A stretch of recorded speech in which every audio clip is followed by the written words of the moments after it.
जय श्री कृष्णा।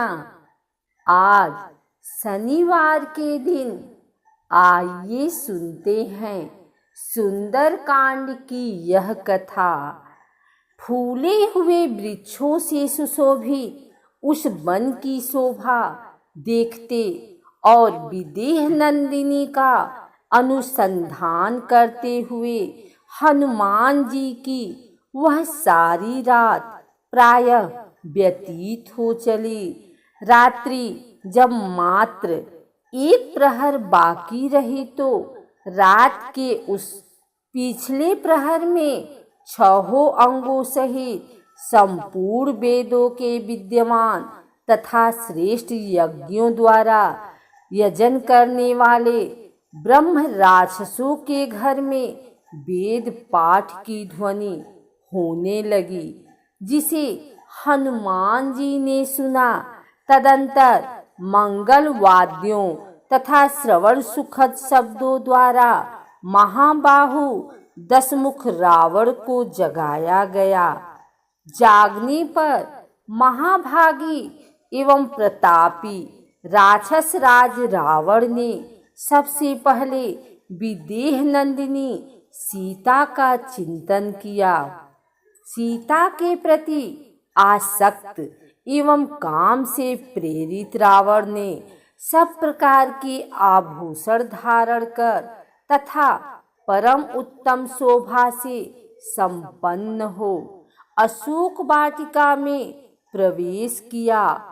पुरुषोत्तम रावण के पीछे पीछे लगभग 100 सुंदरियां भी थी।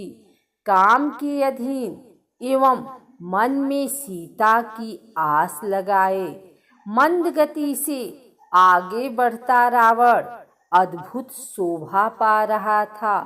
काम, दर्प और मद से युक्त अचित्य बल पौरुष से संपन्न रावण के अशोक वाटिका के द्वार तक पहुँचने पर कपिवर हनुमान जी ने उसे देखा।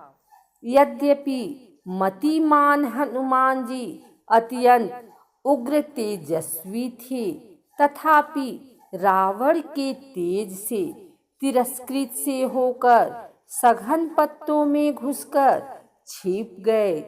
अनिध्य सुंदरी राजकुमारी सीता ने जब उत्तमोत्तम आभूषणों से विभूषित तथा रूप यौवन से संपन्न राक्षस राज रावण को आते देखा तो वे प्रचंड हवा में हिलने वाली कदली के समान भय के मारे थर थर कांपने लगी। सुंदर कांति वाली विशाल लोचना जानकी ने अपने जंघाओं से पेट और दोनों भुजाओं से स्तन छिपा लिए और रुदन करने लगी। निशाचरियों से घिरी आसन रहित भूमि पर शोक विह्वल दीन सीता को रावण ने ध्यान पूर्वक देखा, जो दृष्टि नीची किए एकटक पृथ्वी की ओर देख रही थी। ऐसी दुखी जानकी के पास आकर लंकापति रावण हंसता हुआ बोले, हे मृगनयनी, मुझे देख कर तू अपने शरीर को छिपाने का प्रयत्न क्यों कर रही है? स्मरण रख, तेरी इच्छा के बिना मैं कदापि तेरा स्पर्श नहीं करूँगा। तू मुझ पर और मेरे कथन पर विश्वास रख और इस प्रकार दुखी होकर अश्रु मत बहा। तेरी यह मलिन आभूषण रहित वेशभूषा देखकर मुझे अत्यधिक पीड़ा होती है। तू संसार की सुंदरियों में शिरोमणि है। अपने इस सौंदर्य तथा यौवन को व्यर्थ नष्ट मत होने दे। यदि एक बार यह यौवन नष्ट हो गया तो फिर लौटकर नहीं आएगा। मैं फिर कहता हूँ, तू विश्व की अनुपम सुंदरी है, विधाता की अद्वितीय सृष्टि है। तेरे निर्माण में ब्रह्मा ने अपना सारा कौशल और चतुराई लगा दी, इसीलिए तेरी रचना में उसने किसी प्रकार की कोई कमी नहीं रखी है।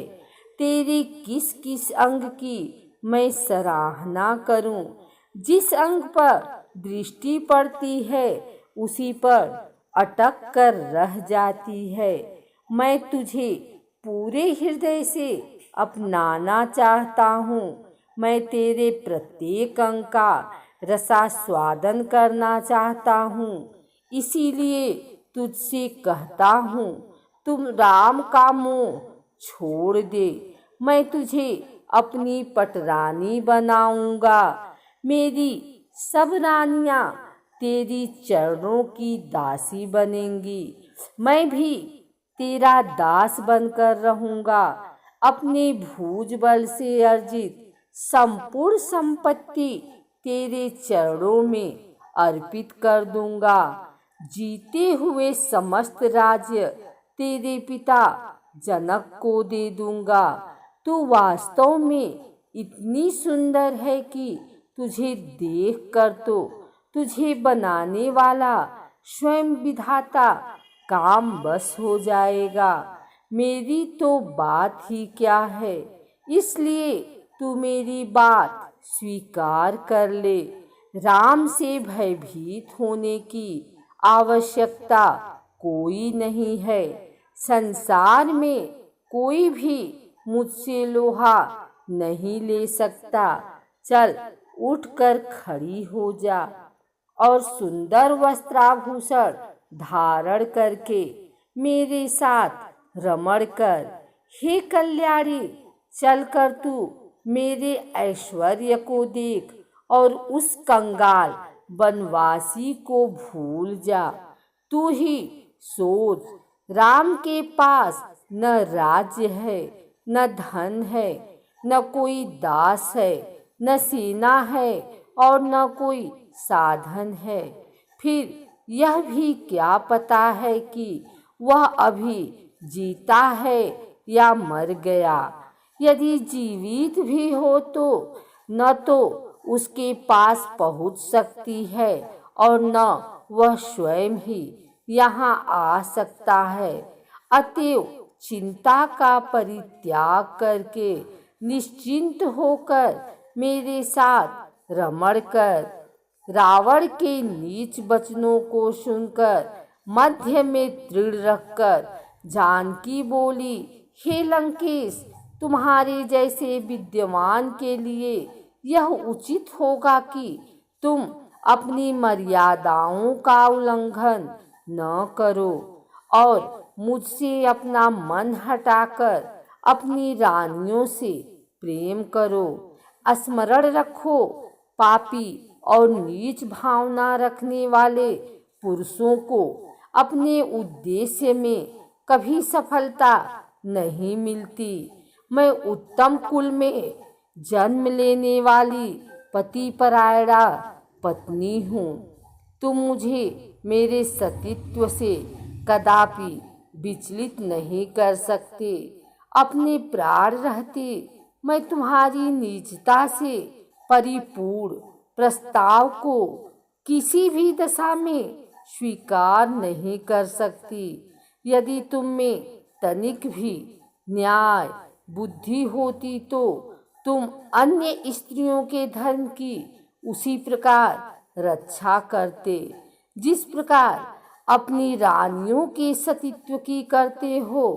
क्या इस लंका में ऐसा कोई समझदार व्यक्ति नहीं है जो तुम्हें इस साधारण सी बात का बोध कराए? तुम तो नीतिवान बनते हो, फिर नीति का यह वाक्य कैसे भूल गए? जिस राजा की इंद्रियां उसके बस में नहीं रहती, वह चाहे कितना ही ऐश्वर्यवान हो, अंत में रसातल को जाता है, उसका सर्वस्व नष्ट हो जाता है। हे दुर्बुद्धे, तूने अभी तक मुझे पहचाना नहीं। मैं तेरे ऐश्वर्य, राज्य, धन संपत्ति के लोभ में नहीं फंस सकती। तेरा यह कहना भी एक व्यर्थ का प्रलाप है कि मैं रकुलमणि रामचंद्र जी से नहीं मिल सकती। अरे मूर्ख, वे तो सदैव मेरे हृदय में निवास करते हैं। मुझे कोई उनसे अलग नहीं कर सकता। मेरा उनका ऐसा अटूट संबंध है जैसा कि सूर्य का उसकी प्रभा से। इसलिए मैं उनकी हूँ और सदा ही उनकी रहूँगी। यदि तू सोच समझकर यह मान ले कि तूने मेरा अपहरण करके एक भयंकर अपराध किया है और इसलिए मुझे लौटाते हुए तुझसे भय लगता है, तो मैं तुझे अभय दान देते हुए वचन देती हूँ कि तू मुझे उनके पास पहुँचा दे। मैं तुझे उनसे क्षमा करा दूंगी। यदि तुम अब भी अपनी हट पर अड़े रहे तो विश्वास करो कि तुम्हारी मृत्यु निश्चित है और तुम्हें उनके बाणों से कोई नहीं बचा सकता। इसलिए मैं फिर कहती हूँ कि सावधान हो जाओ, अपने साथ लंका और लंका वासियों का नाश मत करो। इसी में तुम्हारा और तुम्हारे राक्षस कुल का कल्याण है।